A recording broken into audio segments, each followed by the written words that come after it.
bênção, 62 anos. Obrigado pela organização, pelas mulheres que trabalharam, pela SAF, pela ajuda diaconal. Muito obrigado, Senhor, porque certamente nem se tivesse 10 Wendel conseguiria fazer um trabalho tão bonito, tão organizado como aquele, Senhor. Obrigado por isto, por essas mulheres, esses homens terem se dedicado para te servir naquele dia e como tem feito ao longo dos anos aqui, Senhor. Obrigado por esta igreja, obrigado pelo teu povo. Nos abençoa nessa noite, perdoa nossos pecados, nossas transgressões, em nome de Cristo Jesus. Amém. Irmãos, o assunto talvez não dê para falar tudo hoje, tá? Porque tem muita coisa mesmo, muita coisa. Eu vou me concentrar, certo? Em doutrinas da Universal, da Verbo da Vida e, pasmem, também da Igreja Cristo é a Vitória, né? Vitória em Cristo, Assembleia de Deus.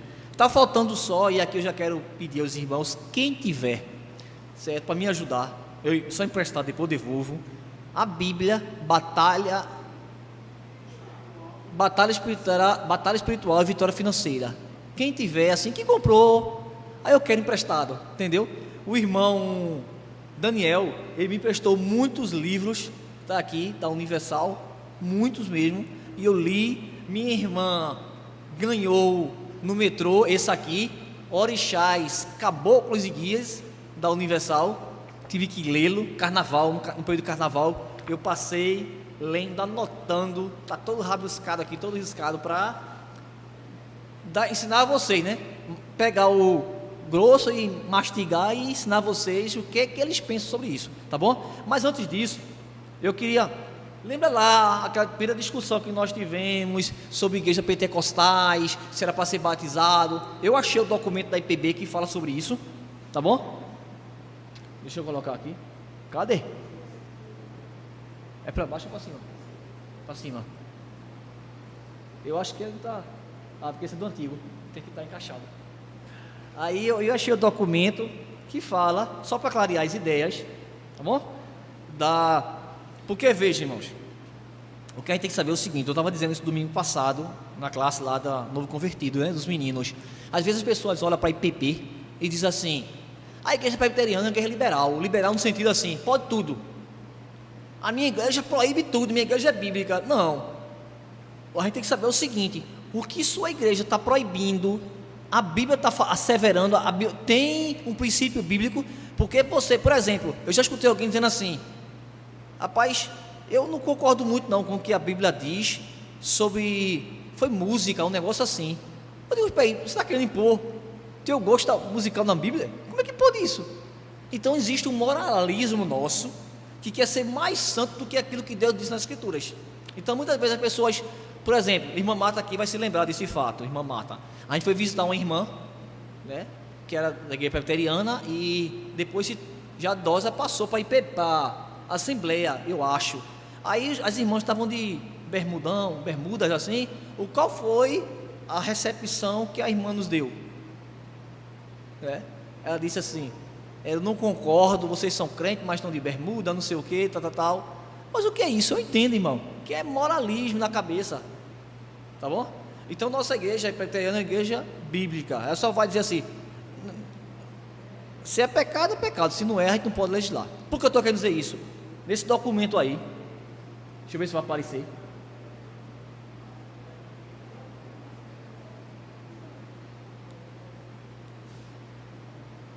Vai não, ou é pilha, porque não está nem acendendo aqui, ó. Não está nem acendendo. Está carregado esse negócio. É porque eu vou falar da Universal, aí tem que primeiro expulsar aqui. Vamos lá. Pronto.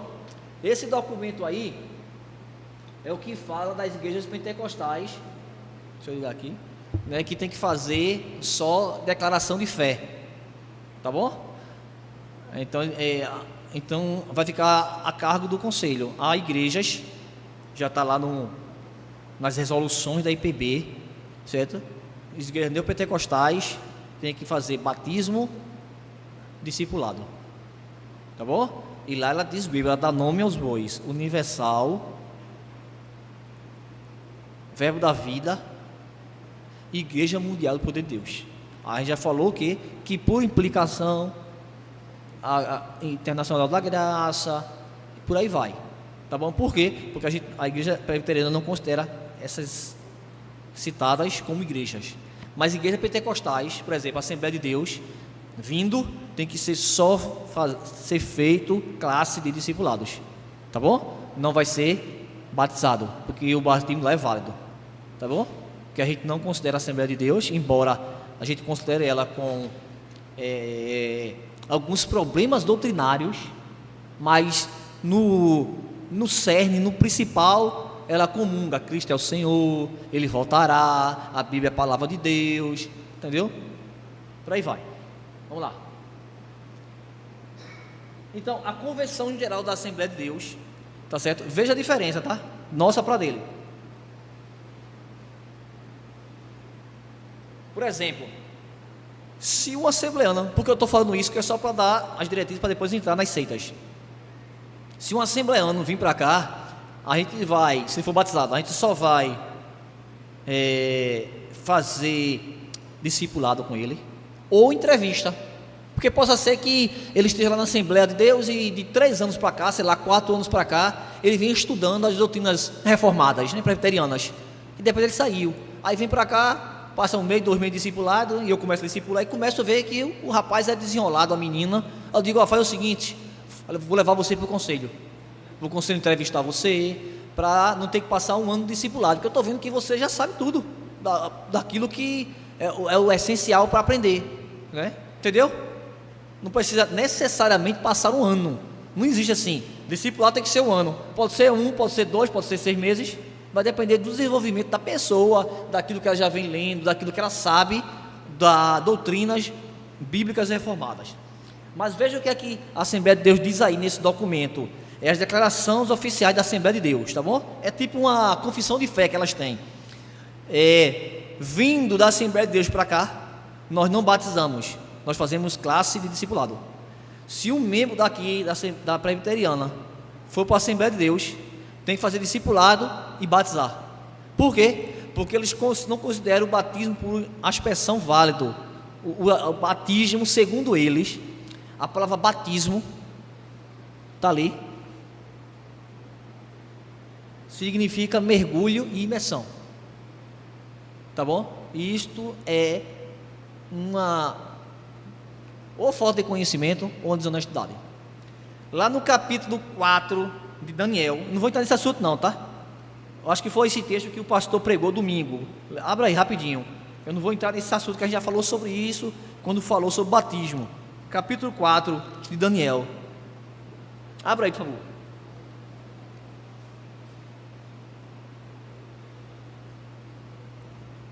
Deixa eu ver aqui, o 4.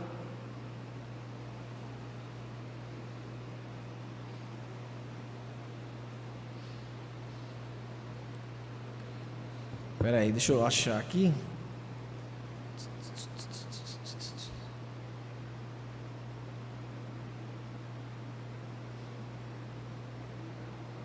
É que fala que Nabucodonosor foi molhado com o orvalho do céu. 23.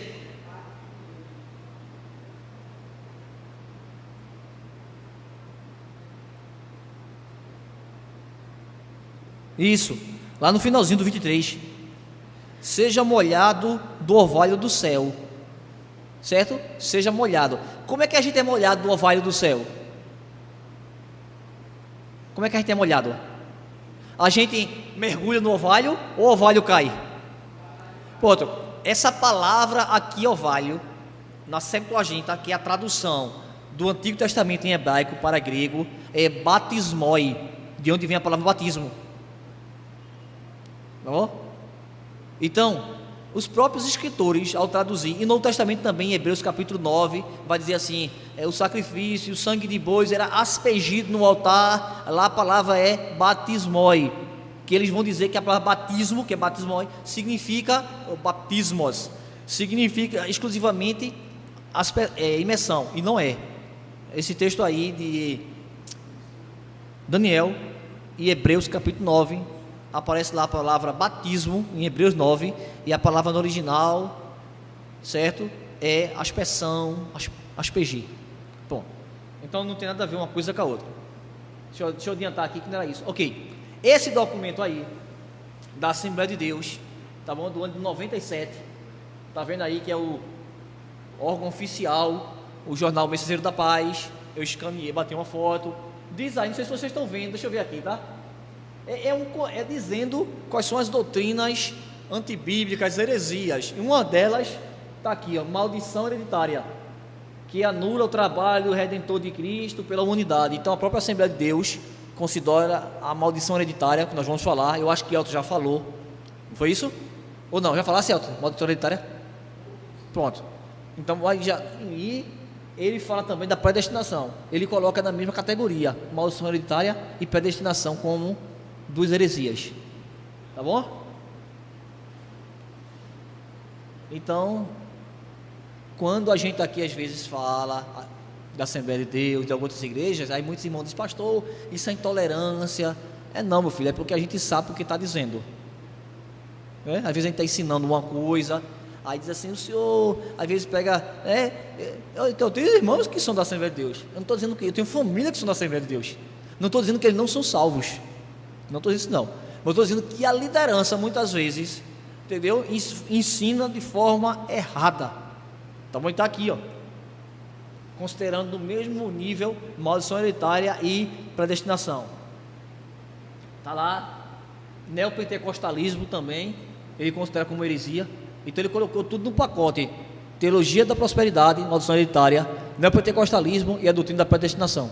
Ele disse que são heresias que desde 97 até hoje, daí foi que começou a caça às bruxas dentro da Assembleia de Deus, a irmãos que começavam a estudar sobre a doutrina da predestinação, calvinismo, e dessa galera aí, dessa época aí, saíram muitos mesmo, que hoje muitos são pastores presbiterianos.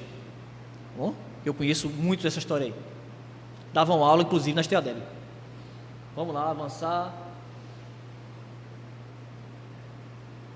Não é isso que eu quero mais não. Vou avançar aqui, a gente já falou a semana passada. O que eu quero é chegar na história da Igreja Universal, rapidinho.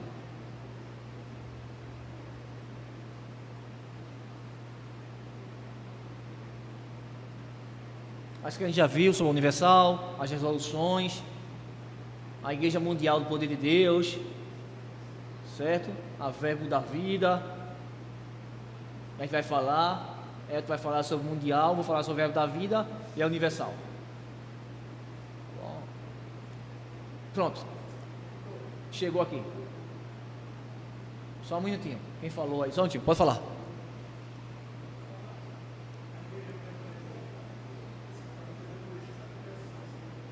Só um minutinho, irmão. Fala no microfone, Davi. Elton, pega aqui o microfone. Vê se chega lá.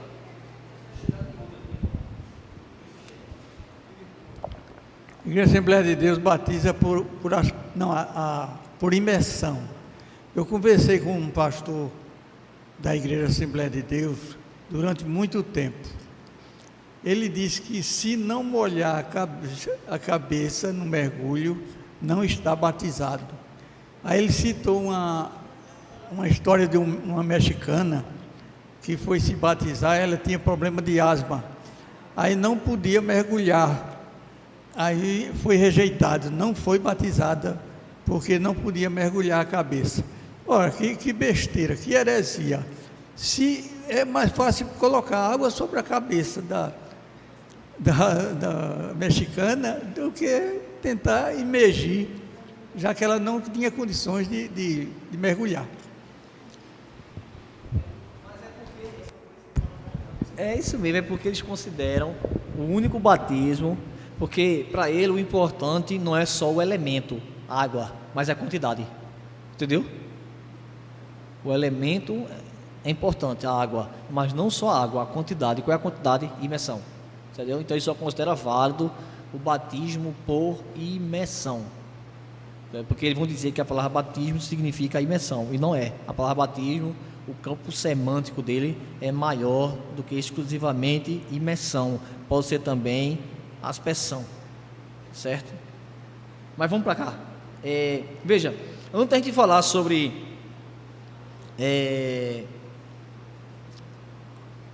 a Igreja Universal, tem 3 conceitos, 3 ideias que é falada por um autor que eu esqueci o nome dele, mas eu vou dizer já, deixa eu ver aqui, Silveira, Leonildo Silveira Campos. Ele foi um dos primeiros homens a escrever sobre a Igreja Universal. Ele tem um trabalho, um livro, no SPN tem esse livro, é Templo, o nome do livro é Teatro, Templo e Mercado, uma análise da organização, rituais, marketing e eficácia comunicativa de um empreendimento neopentecostal da Igreja da Universal do Reino de Deus.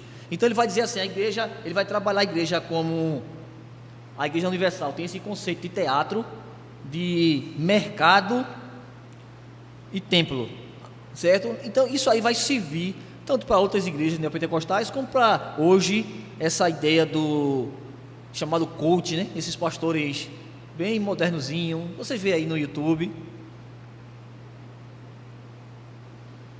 Veja, né? Na ideia de a igreja é um teatro, um pastor, ele já não é mais pastor mestre, pastor professor, né? Aquele que ensina, ele é um pastor ator, aquele que representa no púlpito, certo? Vocês estão vendo aí? Deixa eu só me sintonizar aqui.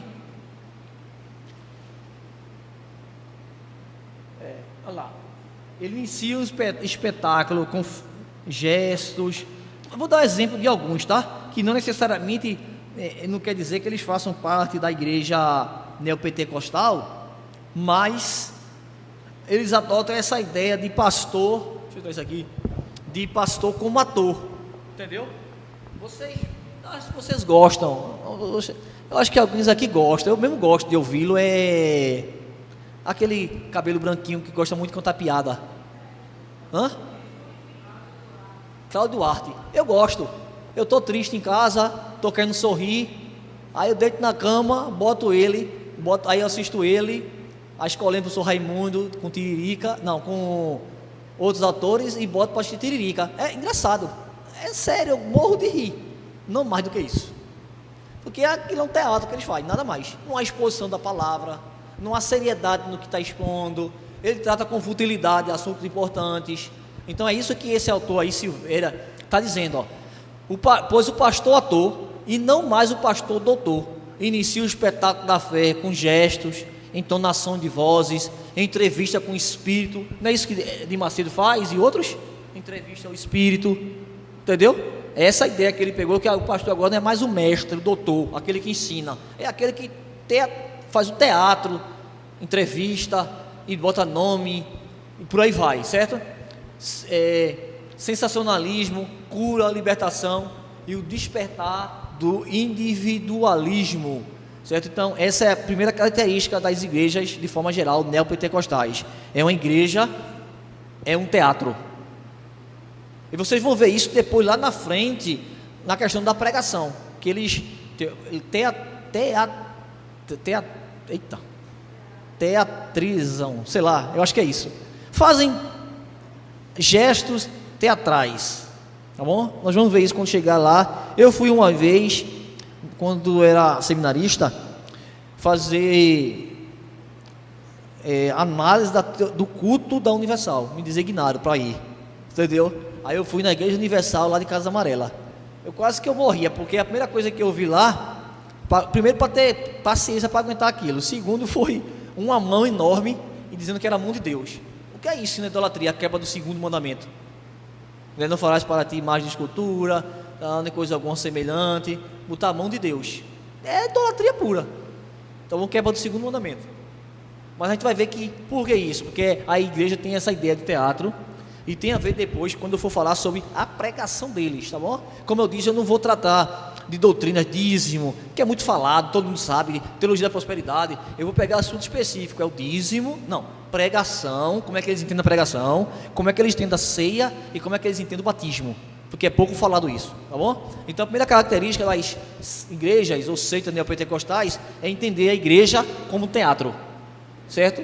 Há todo esse ritual de teatro mesmo, de fazer os figurinos. Você vê que em alguns momentos, eu acho que foi na inauguração do Templo de Salomão, lá em São Paulo, entraram com roupas de tipo sacerdotes, entraram com a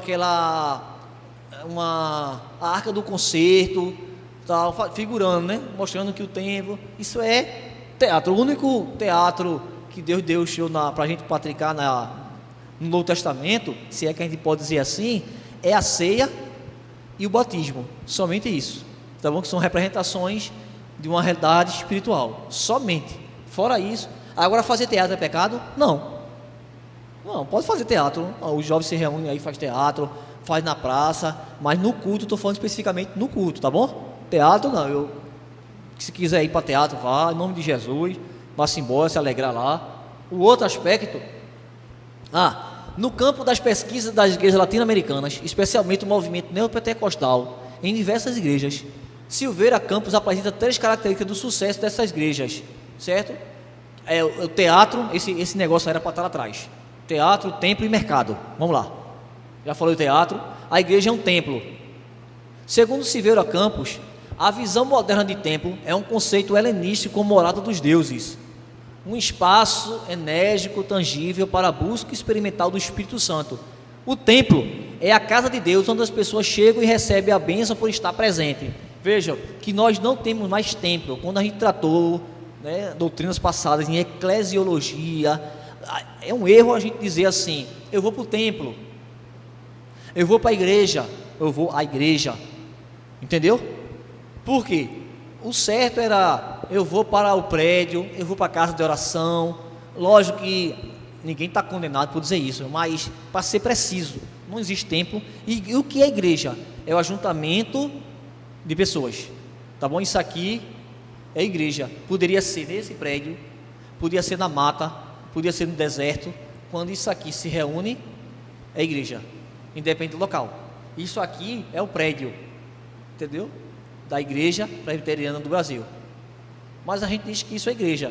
Então, por que ele fala o templo? Vocês podem perceber que muito dele diz assim: vá para a igreja fulano de tal, universal, vá para a igreja mundial, porque lá no templo vocês vão receber a bênção, porque a bênção de Deus está condicionada àquele local, naquela igreja, e não outra, certo? Então é isso que ele está falando. O teatro, a forma dele falar, de gesticular, e o templo, no sentido de a bênção de Deus está ali. Lembra que eu falei domingo que o que era o templo? O templo era a presença visível de Deus, né, lá no Antigo Testamento, certo? É por isso que quando lá no Novo Testamento, quando João vai dizer para Jesus que ele habitou entre nós, a palavra lá é: ele tabernaculou, porque essa ideia de tabernáculo, de templo, certo? Lá no Antigo Testamento, tabernáculo, o templo móvel, o templo fixo de Salomão. No Novo Testamento nós temos Cristo, que é a presença de Deus entre nós. Então a gente não precisa mais do templo. É por isso que qual é aquele? Deixa eu me lembrar aqui o nome do profeta que diz assim: a glória da segunda casa será maior do que a primeira. Ageu está se referindo a Cristo. Por quê? Porque cada vez mais que a realidade se torna presente, próximo, que era Jesus, próximo à chegada dele, aquilo que era o símbolo tende a se ofuscar, a diminuir. Então a segunda casa se referindo a Cristo, a glória, tá bom? E essa seria muito maior, porque se vocês perceberem, a construção do segundo templo foi inferior ao primeiro. Como é que a segunda casa seria maior, a glória, do que o primeiro?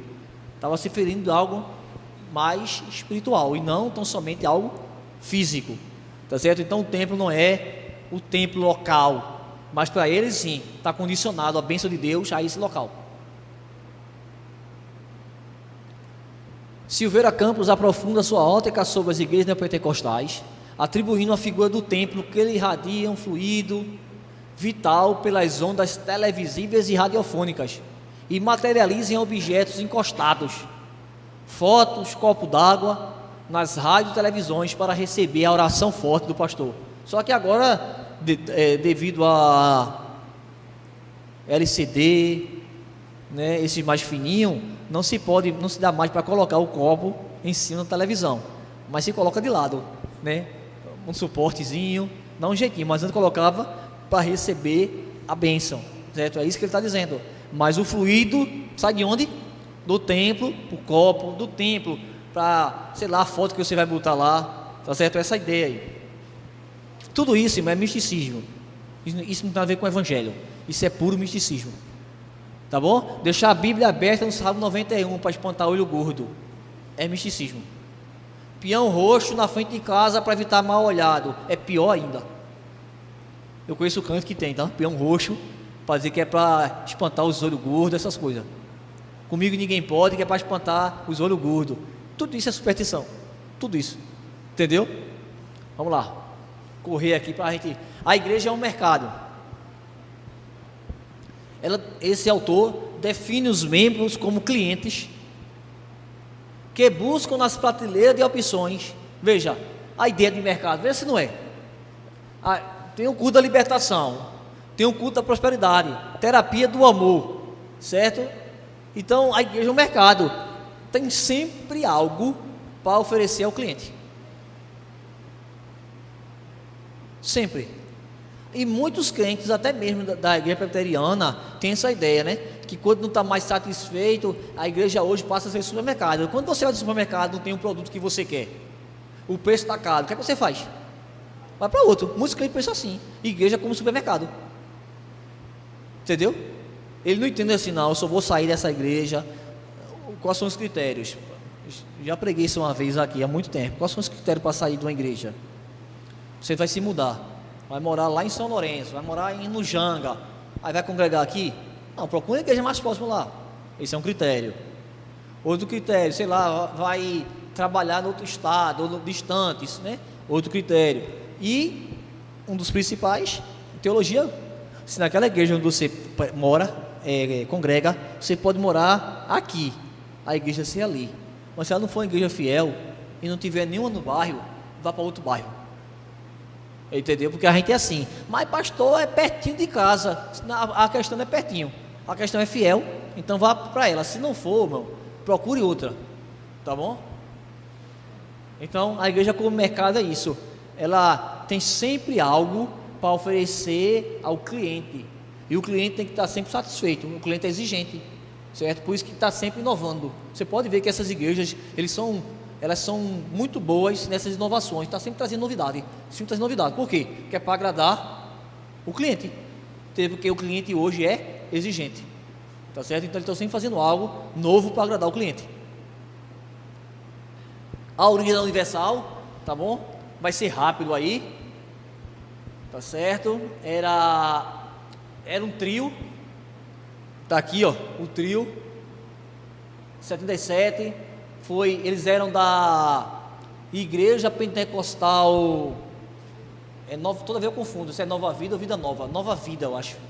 Que é do bispo McAllister. Foi de lá onde o bispo Macedo trouxe a ideia de episcopado, né? Porque lá eles têm bispo. Então, essa ideia de sistema de governo episcopal, ele trouxe de lá, tá bom? É uma igreja séria, essa igreja do reverendo Walter McAllister. Então, foi ele, de Macedo. Esse aqui, conhecido, vocês conhecem, R.R. Soares, que é o cunhado de Macedo, tá bom? Ele sai, certo, para fundar a Igreja Universal do Reino de Deus, que tinha outro nome, depois passou para ser Universal do Reino de Deus.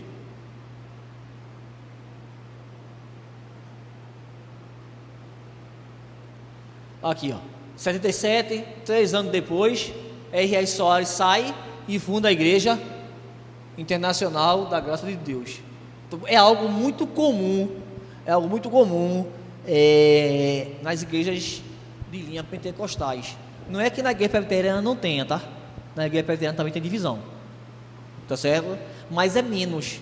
Por exemplo, no Brasil, a gente tem a Igreja Presbiteriana do Brasil, e nós temos a IPI, Igreja Presbiteriana Independente, tá bom? Depois saiu não lembro se foi da IPB ou se foi já da Independente, que surgiu a igreja presbiteriana conservadora, mas em geral, saiu a fundamentalista, mas depois voltou. Em geral, as igrejas tradicionais, ela é menos propensa a divisões. Nos Estados Unidos tem muita divisão na IPB. Não, na IPB não. Na igreja presbiteriana dos Estados Unidos há muitas divisões, por questões doutrinárias. Por exemplo, a igreja mãe lá, né, que é a primeira que enviou os missionários para cá, ela já ordena mulheres para o ministério, eles adotam a teologia liberal, algumas igrejas já estão ordenando homossexuais, então houve divisões, tá bom? Por conta disso.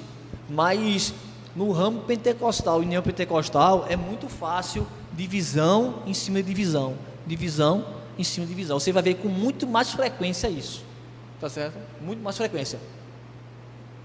Por exemplo, Valdomiro Santiago, ele saiu da Universal, tá bom? Eu tenho um trabalho em casa sobre ele, não li ainda, mas eu li uma parte que dizia o seguinte, que ele era da África, certo? E ele estava se destacando muito, aquele jeitão dele, né? Se destacando muito. É outra característica, veja, quando esses bispos que têm autoridade, feito Macedo, e aqui eu vou ter que falar, tá? Pastor, presidente de uma denominação aqui do estado de Pernambuco, quando ele vê alguém se destacando, o que é que ele faz? Elton está aqui próximo a mim, Elton está se destacando. Eu não vejo Elton como uma bênção que Deus está usando para abençoar a igreja, para pregar, para ensinar, não. Eu vejo Elton como inimigo. Aí o que é que eu faço? Pego o Elton, vou botar Elton lá para Trindade, lá para Uricuri, para o pessoal esquecer, porque eu não quero ninguém aqui fazendo sombra comigo. É o que acontece nessas igrejas, entendeu? Eles têm medo, porque eles entendem a igreja como concorrência, como mercado. Eles não querem perder, tá bom? Então, essa é uma das características dela. Então, ele tirou, Macedo tirou ele lá, e houve um desgaste entre os dois, e ele formou a Igreja Mundial. É o que vai tratar sobre isso. A Igreja Universal, ela começou bem simples, tá aí, foi numa funerária. A funerária, a primeira igreja foi erguida onde funcionava uma antiga funerária no bairro da Abolição, Rio de Janeiro. O primeiro culto realizado foi no dia 9 de julho de 77, certo? Aos primeiros membros aí, Albino encontrou o imóvel e Dona Lindalva que doou o ventilador. Começou bem simples e hoje é esse império, tá bom? E por que, retrocedendo um pouquinho, nós vamos falar bem mais da Universal, pelo menos eu, do que as outras igrejas, por dois motivos básicos. Primeiro, porque a Universal é a maior igreja neopentecostal do Brasil. Então, se você falar dela, dá para você tirar um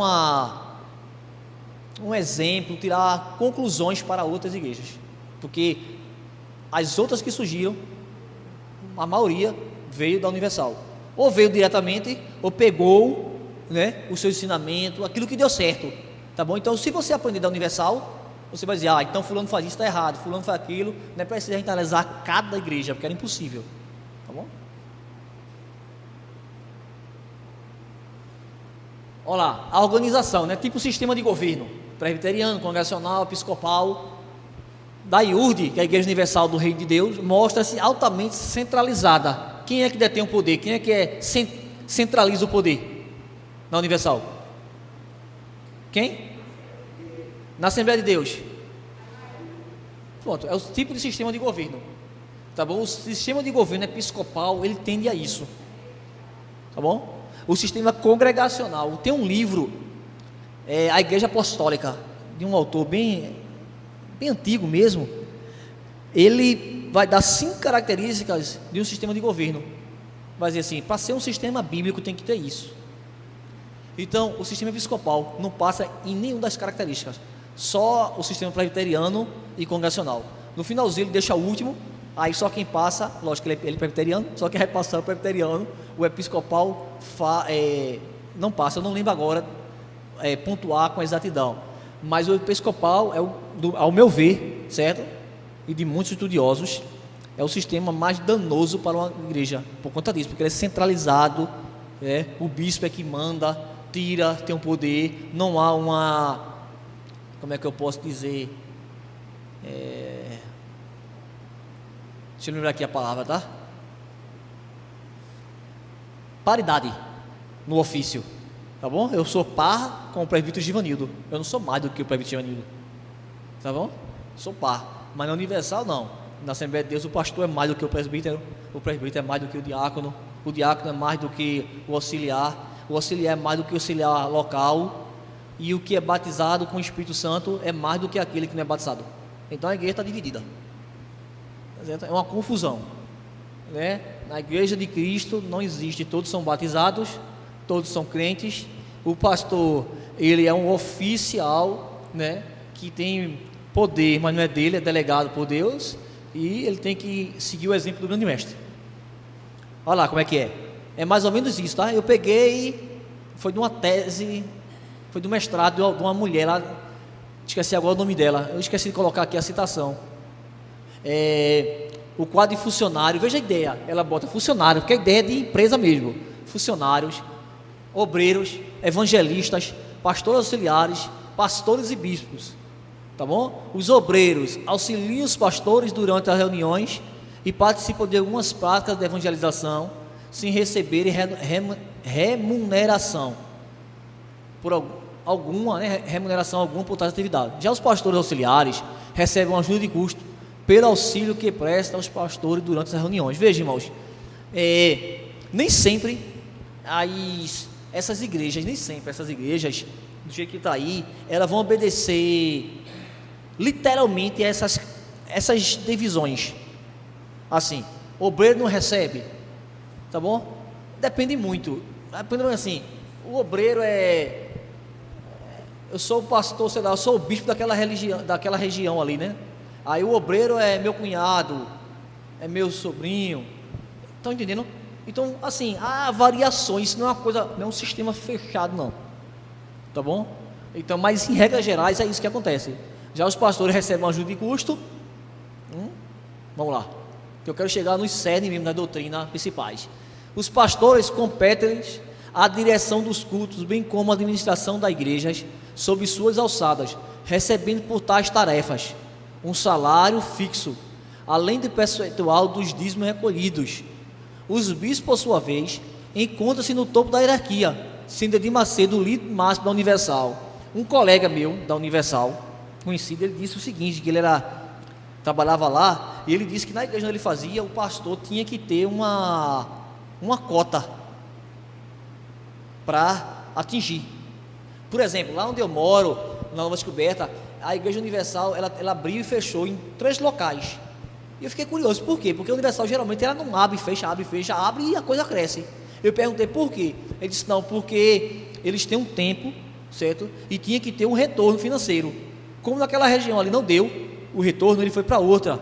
Então o pastor que está lá, tem aquele assim, sei lá, você tem que aqui arrecadar X.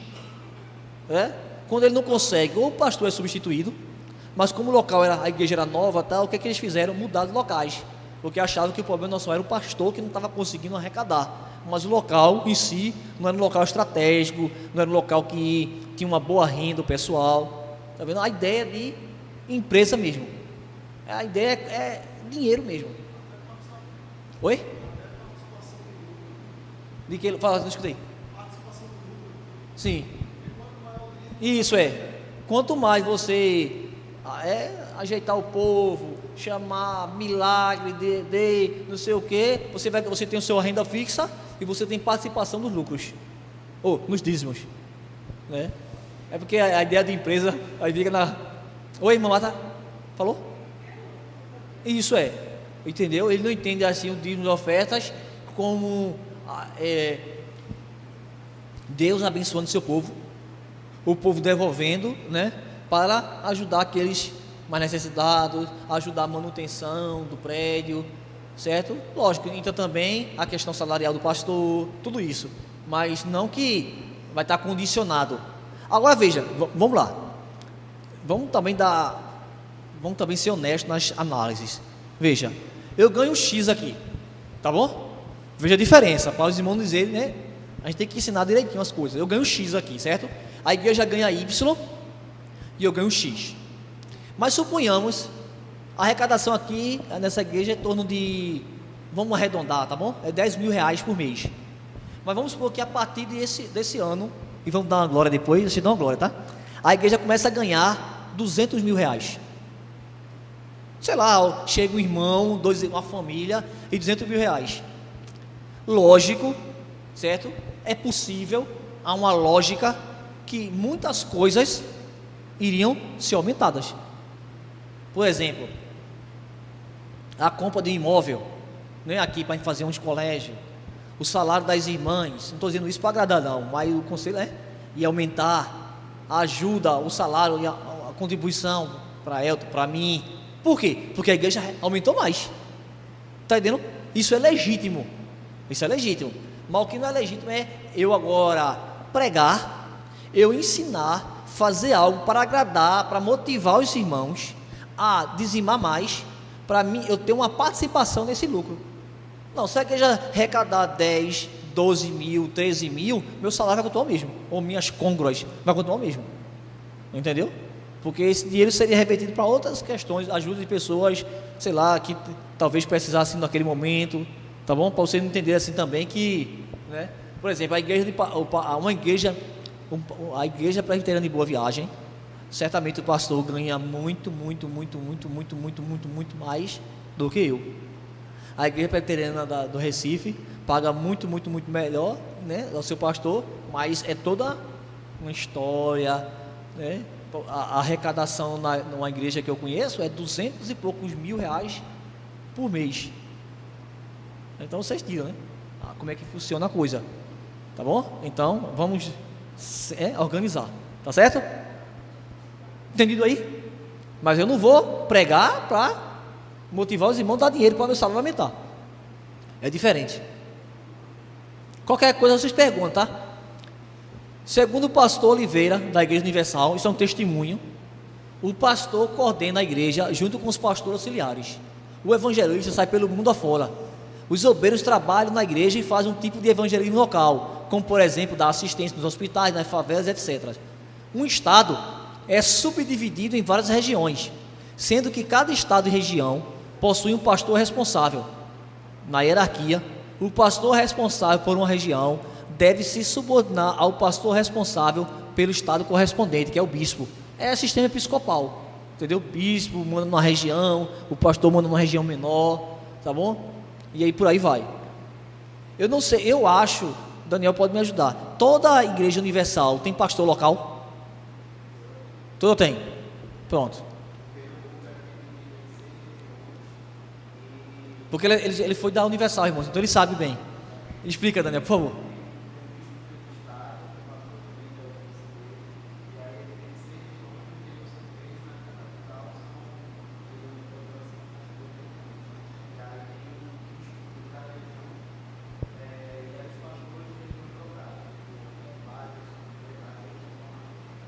Então, agora veja, tá vendo? É um sistema episcopal, mas já difere do sistema episcopal da Assembleia de Deus.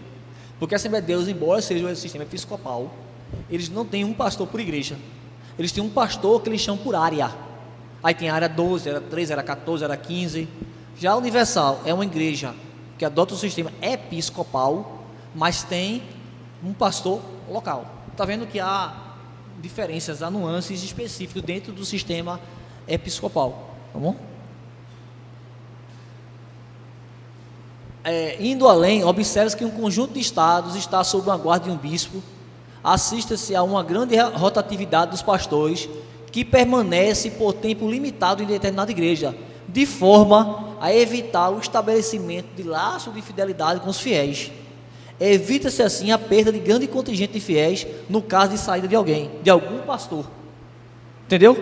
Porque a rotatividade, que se eu passar 30, 20 anos, 10 anos na Universal, Deus que me livre, aí eu começo a fazer o quê? A pessoa se agradar de mim. Poxa, o Wayne é um cara bacana, carismático. Aí agora o que é que eu faço? Rapaz, eu vou sair da Universal. Aí aquele povo veio comigo. Então eles fazem rotatividade para não criar esse vínculo. Isso. Diferentemente do sistema presbiteriano, batista, congregacionais, que tem pastores que passam 20, 30 anos numa igreja. John MacArthur mesmo, nos Estados Unidos, é o exemplo que me vem na cabeça. Ele está 30 e poucos anos na igreja, na mesma igreja. na mesma igreja, 34, 35 anos. Tá bom? Então, assim, por quê? Porque eles fazem eles não querem trazer ovelhas para si, mas ovelha para Cristo. E aí não, é ovelha para si.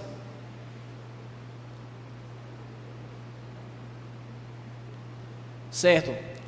A Igreja Universal, a IURD, tem desenvolvido grande esforço para ganhar o reconhecimento junto a evangélicos e ao público em geral de que é uma igreja evangélica. Tá bom? Em nota publicada em jornal secular de grande divulgação, por ocasião da controvérsia com a Associação Evangélica Brasileira, em 1995, ela, a Universal, insistiu ser uma igreja genuinamente evangélica, diz a publicação da IURD. Como saber se uma entidade é evangélica ou não?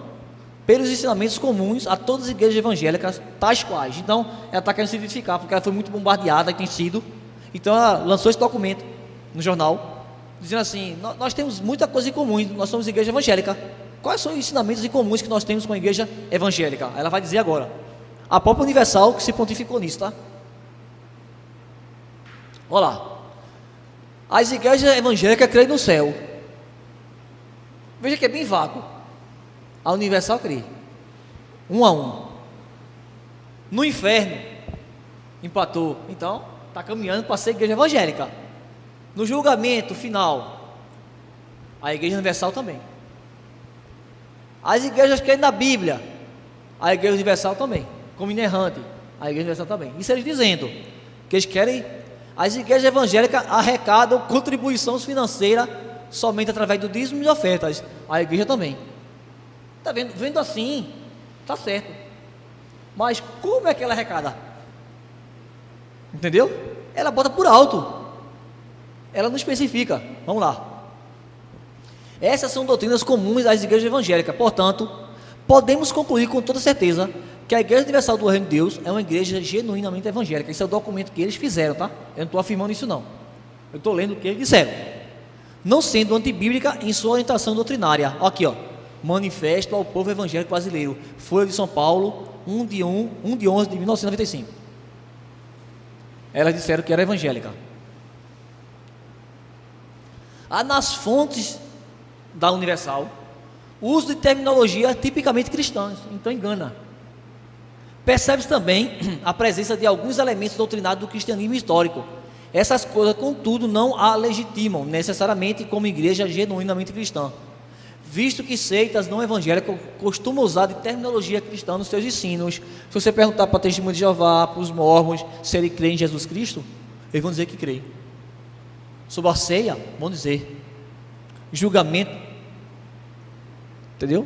Em Deus, na Bíblia, tudo isso. Mas isso não transforma essas seitas em igrejas evangélicas. Porque quando você vai cavar, quem é Jesus? O que é a Bíblia para você? A Bíblia para ele é a tradução do Novo Mundo. Tá bom? É a única Bíblia para ele.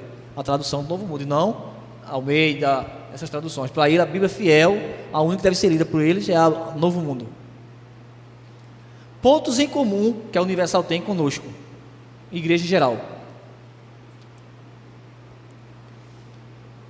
Trindade, não sei por que aparece isso. Na divindade e humanidade de Jesus Cristo, no pecado, na necessidade da salvação, na ressurreição dos mortos, na vida eterna, na segunda vida de Cristo e no juízo final.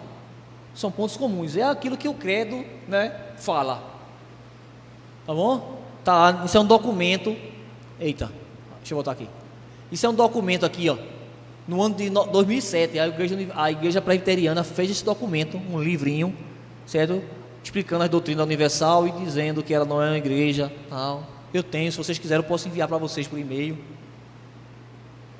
Foi disponibilizado, não é pirataria não. A própria IPB disponibilizou.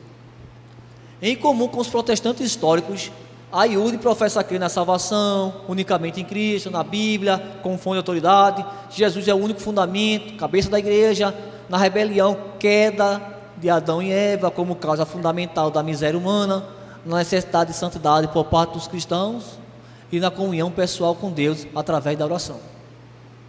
Tá bom? São pontos comuns que talvez nos aproximassem dela. Mas quando chega nos pontos discordantes, são tão discordantes que não tem como se aproximação.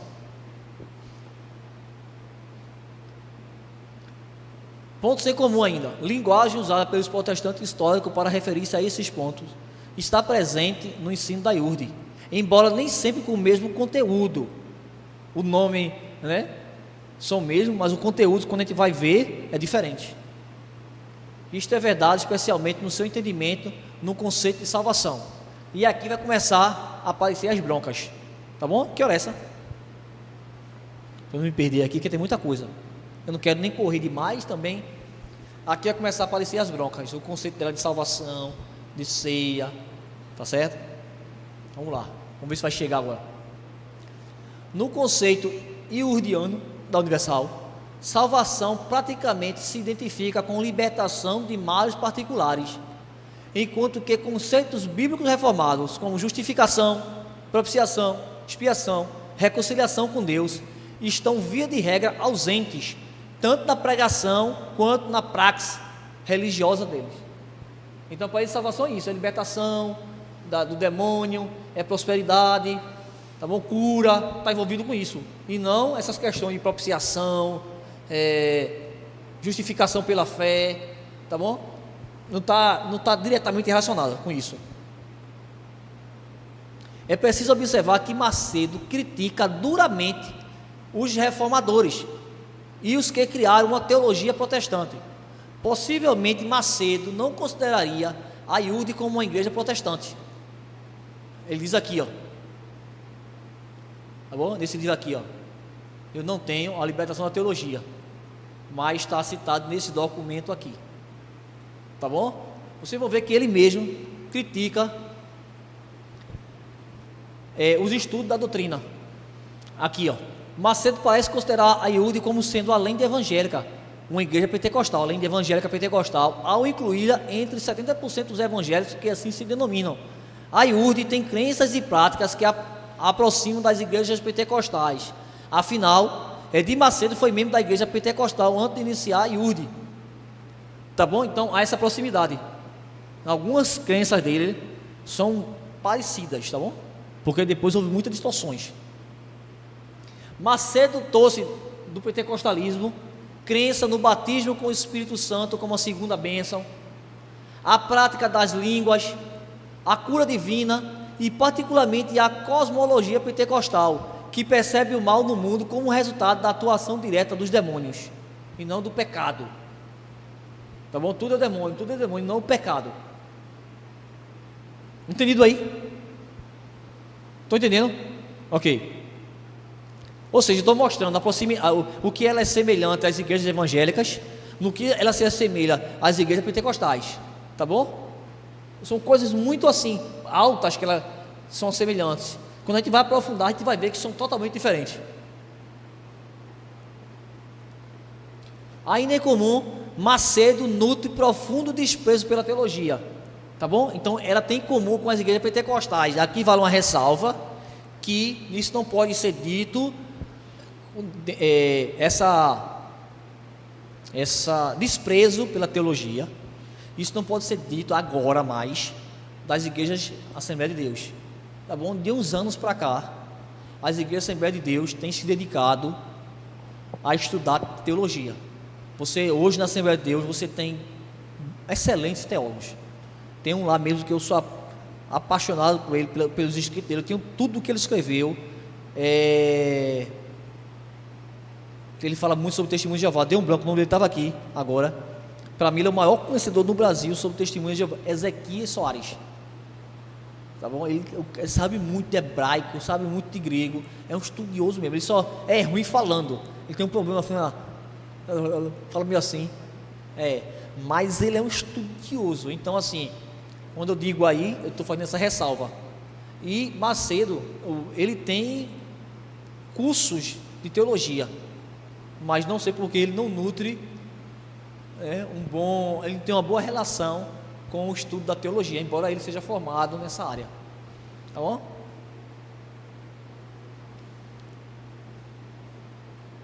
Olha o que é que ele diz aqui, ó. Quem desviou o cristianismo dos seus princípios nos primeiros séculos? Acaso não foram os teólogos? Foram eles também que causaram a reforma protestante e que criaram as grandes divisões do cristianismo restaurado, que deram origem a denominações evangélicas que hoje existem. Está aqui A Libertação da Teologia, ele fala isso, tá bom? Eu peguei desse documento aqui da IPB. Pronto. Eu vou ficar só aqui, irmãos, que aqui vai gastar um tempinho, tá bom? Aqui vai gastar um tempinho. É feito isso, eu não quero correr tudo hoje. Tá bom, aqui a gente vai gastar um tempinho. Veja, dentro da pregação, tá bom? Você tem estilos de pregação. Basicamente, você tem a pregação expositiva, você tem a pregação textual e a pregação temática, tá bom? Temática, você pega um tema, você diz assim: eu queria falar hoje na igreja sobre namoro. Aí você vai na Bíblia, onde aparece a palavra namoro, você fala. Isso é temática, tema, tá bom? Tem alguém que diz assim: a pregação temática, você tem o tema à procura de um texto. A pregação expositiva, você tem um texto e vai extrair dele o tema, tá bom? A pregação temática ela é perigosa. Ela teve seus grandes pregadores. Ela tem alguma importância, tá bom? Porque, por exemplo, se alguém chega para mim e diz assim: pastor, eu queria que o senhor falasse sobre o tema namoro, né? Então é um tipo de pregação temática, mas a gente vai tentar expor o texto. Bom, se tem pregação expositiva, é aquilo que Elton faz, aquilo que eu faço. Textual, há uma briga que vai dizer que o texto é menor, mas quase assim, em linhas gerais, não tem muita diferença entre textual e expositiva, tá bom? Mas mesmo dentro da pregação expositiva, você pode ter o sermão moralista. O que é o sermão moralista? É assim: tá vendo Davi? Adulterou? Por que ele adulterou?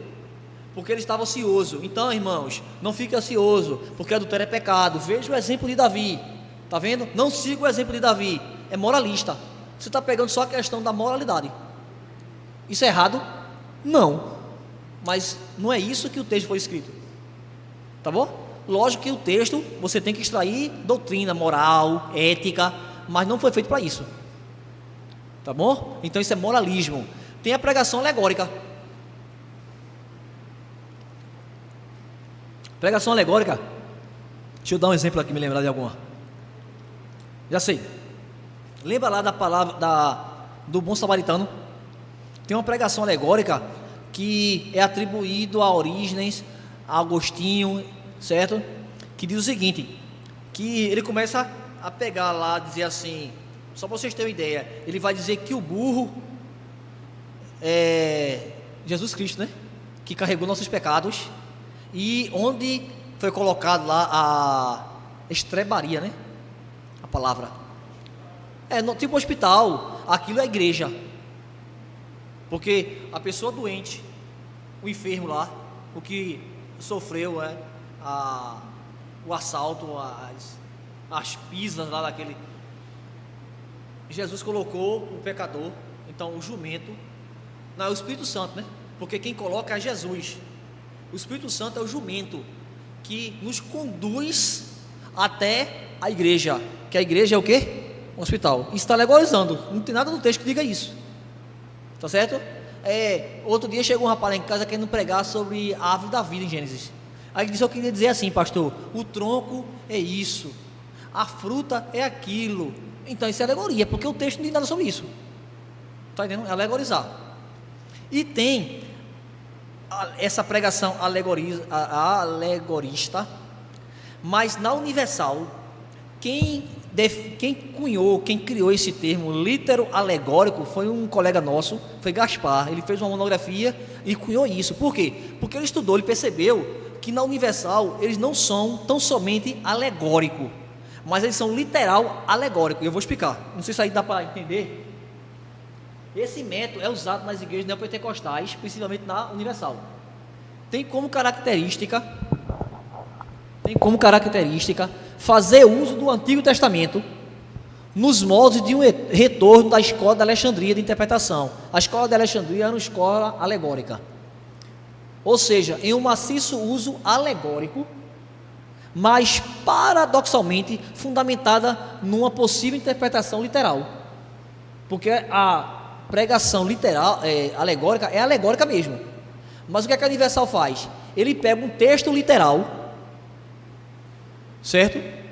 E quando vai pregar, eles alegorizam através até mesmo de, não só de palavras, mas na própria execução daquele texto. Deixa eu explicar aqui, deixa eu dar um exemplo, para ver se vocês vão entender. Veja, deixa eu pegar a melhor parte aqui. O método de interpretação das escrituras utilizado pelos bispos e pastores da Universal consiste, em geral, numa atualização ou transposição das experiências religiosas de personagens bíblicos para os dias atuais. Isto ocorre em virtude de que entende ser a Bíblia assim, repetição, olha, reencenação. O segredo está aqui, ó, reencenação dos episódios e eventos bíblicos. É utilizada como ferramenta hermenêutica que lhes permite usar as escrituras com base da sua prática, porque na alegoria eu só faço falar. Está vendo o jumento aqui?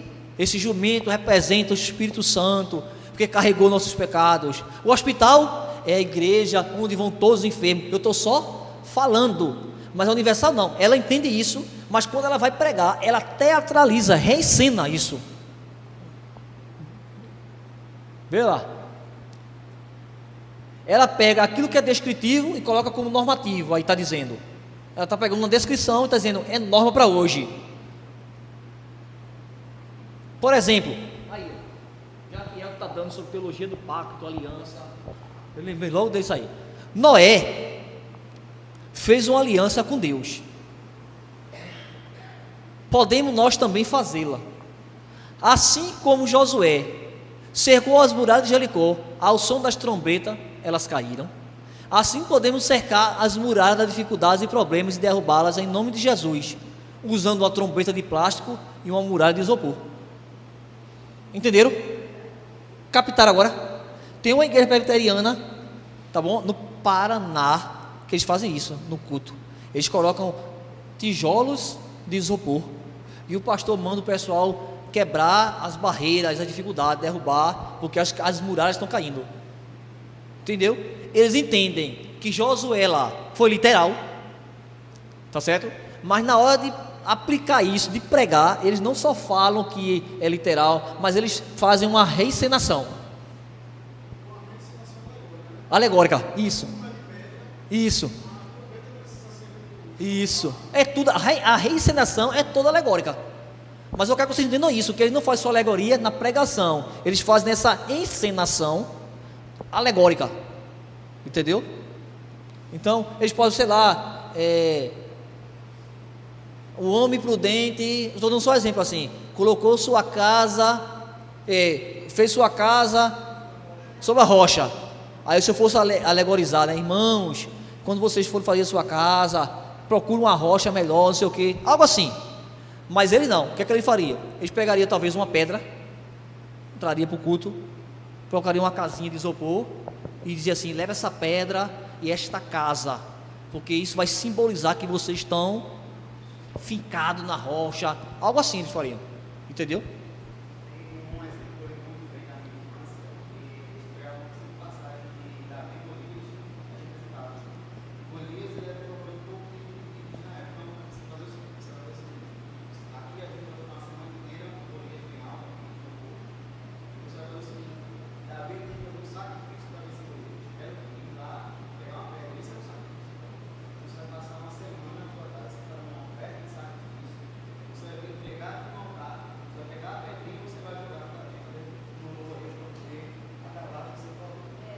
Olha, tá vendo? Tá vendo? Aí, eles entendem literal, mas na hora de fazer, eles reencenam alegoricamente. Tá vendo? É porque ele, irmão, Daniel, ele foi da Universal, tá? Então ele pode falar com muito mais propriedade do que eu. Entendeu? Porque viveu, desde a infância, né? Desde tenra idade, tá lá. Estava, né? Estava, tá bom? Então, mas tá vendo que tá a ideia, né? Essa ideia de reencenação. Deixa eu ver se tem mais exemplo aqui. Tem mais 2 exemplos, a gente termina. A vara. Quem falou? Quer falar no microfone? Que o pessoal lá está indo, não escuta não. Quem for falar, vou pegar o microfone aqui. Por aqui, ó, tá melhor. E até eu escuto. Para que fique claro o problema, assim, posso ser que não tenha ficado claro, da alegoria, é que a alegoria dá um sentido às coisas que não tem como ser justificado. Por exemplo, o burro lá é o Espírito Santo. Como é que no texto eu posso justificar que aquilo é o Espírito Santo? Então a alegoria é isso, é você dar significado às coisas que tem no texto e não saber explicar no próprio texto por que é aquilo. Então isso é uma alegoria. A alegoria é pegar passagem, por exemplo, a pedra de Davi é você lançar o seu sacrifício. Mas aonde no texto tem dizendo que aquela pedra representava o sacrifício, que era um dinheiro, não tem. Então isso é uma alegoria, porque não tem como ser justificado à luz do contexto do próprio texto, do livro e de toda a Bíblia. Então isso é que faz com que um texto se torne uma alegoria, não justificá-lo à luz do próprio texto que está sendo ensinado. Entendido, né? Ok? Então, veja, quando eu digo assim, quando eu estou pregando aqui, eu digo assim, irmãos, o templo representava Cristo aqui. Isso é alegoria ou não? Será que o pastor está alegorizando? E agora? A casa caiu, não foi? Não. Por quê? Se eu explicar por quê. Lembre da definição de Elton. Não tem como se justificar no texto ou no contexto mais amplos. O que é o templo? Já falei, é a presença de Deus. Jesus vai dizer assim: destrua esse templo e eu edificarei 3 dias. Que templo ele estava falando? Ele mesmo. Então, na própria desenvolvimento da história da redenção, Cristo é apresentado. Na Apocalipse ele diz: eu vi o templo, ele sendo o templo, entendeu? Nós como templo e morada do Espírito Santo. Então na revelação explica isso, tá certo? Mas a alegoria é isso, é que não há fundamentação nem naquele texto ali lido e nem no desenvolvimento da história da redenção. É criatividade da mente da pessoa, tá bom? É isso. É como se fosse assim, sei lá, é porque é tanta alegorização que tem hora que a gente esquece. Deixa eu pensar